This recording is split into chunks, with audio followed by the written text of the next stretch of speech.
in my hand. She said, I can't tell your future, but I see a lot of masturbation in your past. Sometimes people ask me what is the inspiration for my poetry, and like a lot of poets, I find great inspiration in nature. I feel rejuvenated when I go out to the woods and I hear the song of the black-capped chickadee, or I see the leap of the white-tailed deer. I hear the incoherent ramblings of the shit-faced panhandler. When a poem assumes a more reflective nature about it, we call it an ode. And there are many great odes in the English canon of literature. John Keats wrote some of my favorites.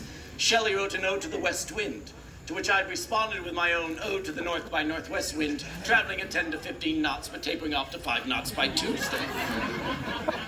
And I can't believe that joke worked at the Pennsylvania Renaissance. A while ago, I was walking through a great forest and I encountered a tree with the most alluring formation on the side of it. As I stared at that formation, I found myself in a state of deep arousal. So I hurried home to compose this poem. It is a poem titled Ode.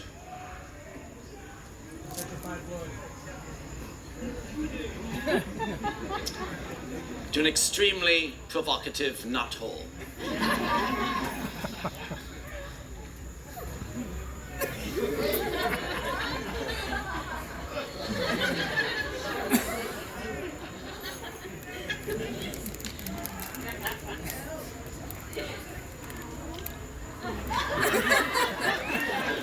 Sorry, I just always wet the fingers first, son. You're going to stay at the show, you're damn well gonna learn something. Thou hole, thou lurid lusty hole, the spreading cherry bears her soul. She spills her low liquescent lips and bids the sap rise tween my hips. What fleshy knots arouse my sense to sweet bilabial recompense.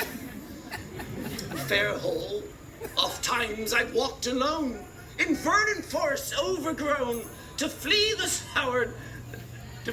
soured memory of what... I'm sorry, sir, I can see your head in my hole. If you don't mind. My God. I was all right till you winked at me.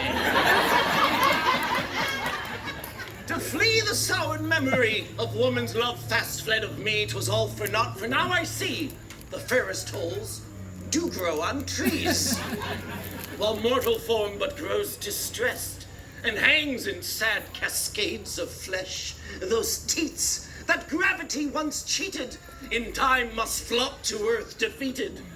But thou, fair hole, makest my mood lighter to think next year thou wilt be tighter. I would that I had wood enough to stuff inside thy mossy muff. I'd strip thy bark, I'd tap thee tree, I'd poke thy precious choke cherry, or would I stroke thy pokeberry? It matters not, thy hole's for me.